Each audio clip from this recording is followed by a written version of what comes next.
Olá, sou Rogério Leão, médico ginecologista e obstetra, especializado em reprodução humana, e mais um vídeo da série Explicando a Reprodução Assistida.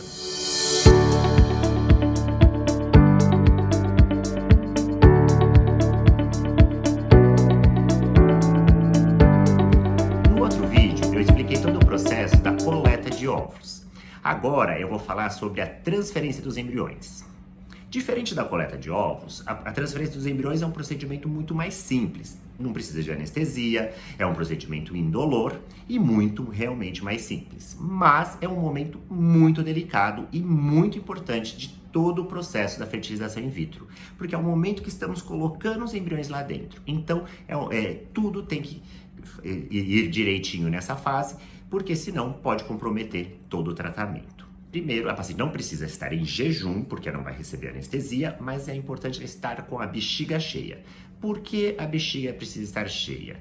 Porque a gente vai fazer o procedimento guiado por ultrassom. É importante que seja guiado por ultrassom, porque a gente vai garantir onde está direitinho os embriões, se eles estão exatamente no lugar que a gente quer. Para fazer o ultrassom, a bexiga que está entre o transdutor e o útero, o fato dela estar cheia, o líquido ajuda a transmitir as ondas de ultrassom e, portanto, a imagem fica melhor e é muito mais seguro daí fazer o procedimento. Além disso, a bexiga cheia faz com que o útero, que é curvadinho para frente, ele fique mais retificado, o que facilita também a transferência. É muito importante também que a paciente tenha sido muito bem avaliada antes para saber se vai ter alguma dificuldade no processo da transferência.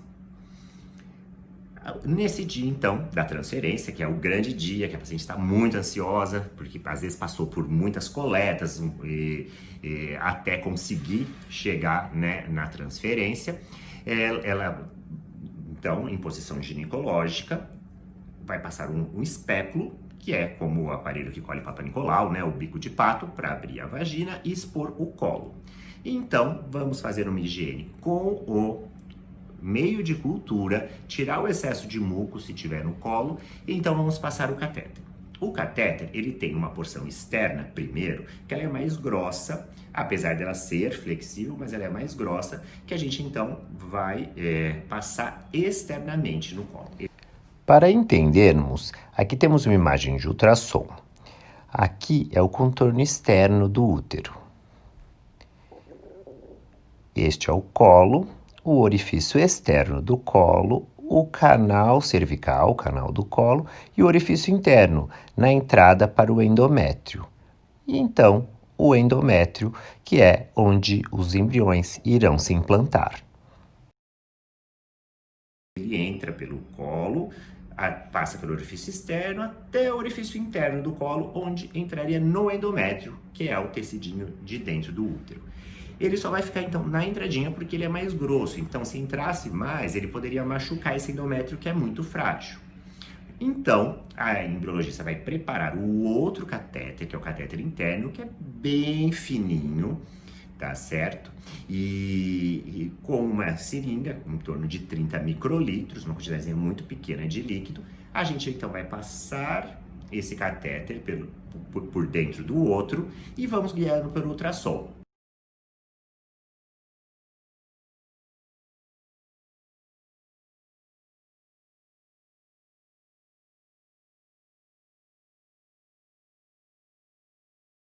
A gente vê pelo ultrassom que o catéter externo está bem ali na entradinha, porque ele tem a pontinha bem brilhante ali no ultrassom. Então a gente vê lentamente o outro catéter entrando. Na verdade, o ideal é que ele esteja do terço médio para o fundo do útero, sem bater com o catéter no fundo do útero, porque bater com o catéter no fundo do útero, além de poder causar algum sangramento, pode fazer com que o útero tenha contrações que podem acabar deslocando depois o embrião. E a gente injeta então os embriões lá dentro. Ao injetar, a gente consegue ver esse líquido entrando e se depositando ali, né, nessa região do útero, fica um brilhinho, que é uma garantia que a gente vê que os embriões estão direitinho no lugar. Retiramos esse catéter e entregamos para o embriologista para ela verificar se o embrião não ficou retido. Às vezes o embrião fica preso no catéter. não tem problema, a gente passa de novo o catéter e injeta os embriões de novo se for preciso. O fato de ficar retido no catéter, isso não vai comprometer a taxa de implantação desse embrião. Retiramos então o catéter, e a paciente daí fica em repouso, geralmente 20 minutos.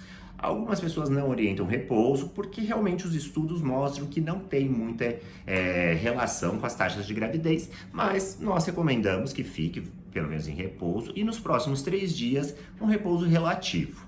Pode fazer suas atividades desde que não faça em excesso.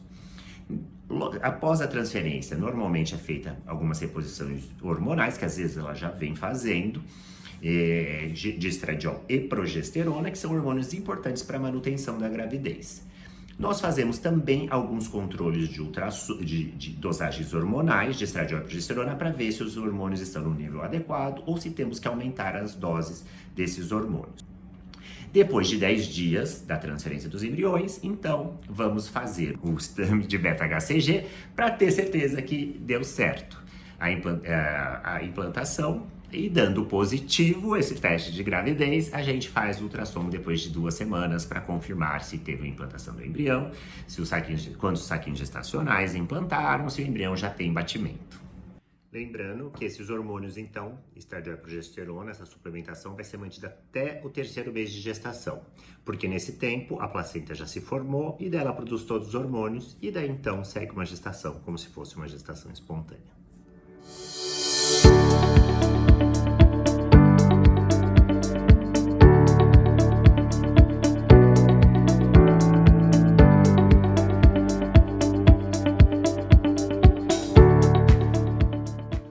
Ser guiado por ultrassom. Com o ultrassom, a gente consegue ver direitinho a posição do útero, ver onde está o catéter, se os embriões foram depositados no lugar certo, ou seja, é muito maior a taxa de gravidez usando o ultrassom abdominal na transferência.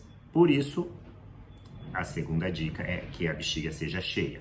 O ultrassom o abdominal é muito melhor quando a gente está com a bexiga cheia, pela visualização melhor. Além disso, a posição que o útero fica mais retificado facilita a passagem do catéter quando a bexiga está cheia. Importante, antes de mais nada, limpar o colo com o meio de cultura, tirando o excesso de muco, porque se eles ficam presos no catéter, pode prejudicar a saída do embrião. O tipo de catéter também é importante, normalmente a gente utiliza os catéteres flexíveis, porque eles traumatizam menos, e é importante que eles sejam ecogênicos, ou seja, que eles sejam fáceis de ser visualizado no ultrassom. Importante que o catéter, ao ser introduzido, não bata no fundo uterino. Ao bater no fundo uterino, você poderia dar contrações que pode deslocar o embrião, pode causar sangramento e machucar o endométrio. O local que a gente vai injetar os embriões, o ideal é que seja em torno de 1,5 centímetro do fundo uterino. Normalmente a gente coloca no terço médio do útero para o fundo. Então passou a metade do útero um pouquinho mais para cima. Na hora de injetar, é importante que seja injetado lentamente, porque isso vai traumatizar menos o endométrio e tem menos chance de seu embrião se deslocar muito fora do lugar que a gente quer. A gotinha que a gente visualizou no vídeo, quando a gente injeta os embriões, o ideal é que ela se desloque um pouquinho para o fundo. Importante, após injetar os embriões, que reavalie esse catéter para ver se o embrião não ficou retido, porque pode acontecer do embrião ficar retido, e se o embrião ficar retido no catéter, a gente estaria perdendo se a gente não verificasse. Então, e se caso ele esteja, a gente pode reintroduzir o embrião sem prejuízo. Outra coisa que é importante é o tempo que o embrião fica fora da incubadora. Então, o ideal é que a gente passe aquele catéter externo, tenha certeza que ele está bem posicionado, para então montar o catéter interno. Importante nessa fase também que a embriologista tenha muita experiência para montar esse catéter rápido, já passar para a gente, para então a gente injetar os embriões. Outra coisa importante nisso é que o laboratório seja bem próximo, né? Normalmente eles já são acoplados com a sala de transferência para que o embrião não fique tendo que ser deslocado e não fique muito tempo fora. Presença de sangue no catéter externo não tem tanto problema, mas a presença de sangue no catéter interno pode prejudicar também a taxa de implantação. O ideal é que não tenham. Por isso também não bater no fundo, que ao bater no fundo tem mais risco de sangue no catéter. Evitar as contrações uterinas é essencial. Por isso, a gente tem que evitar usar pinças que peguem o colo, que às vezes é necessário, mas o ideal é evitar, porque isso induz contrações uterinas.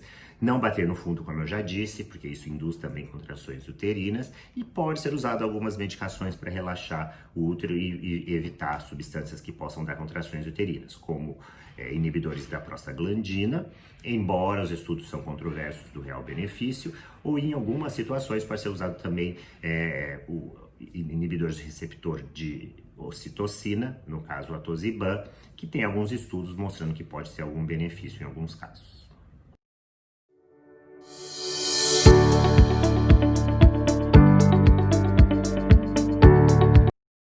Em relação ao repouso após a transferência, na verdade as pacientes se preocupam se ao levantar poderia o embrião escorrer, né, e sair pelo colo. Mas isso não acontece.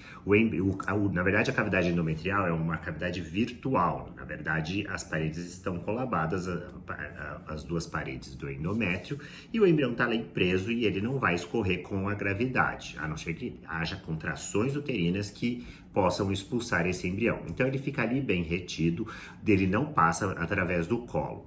E às vezes, quando a paciente levanta, pode sentir escorrer um líquido, que é na verdade o meio de cultura que a gente lavou o colo e a vagina. Então, mas não é o embrião que está saindo. E os estudos realmente mostram que não há diferença na taxa de gravidez ficando de repouso ou não. Tanto o repouso logo após a transferência, como o repouso após alguns dias.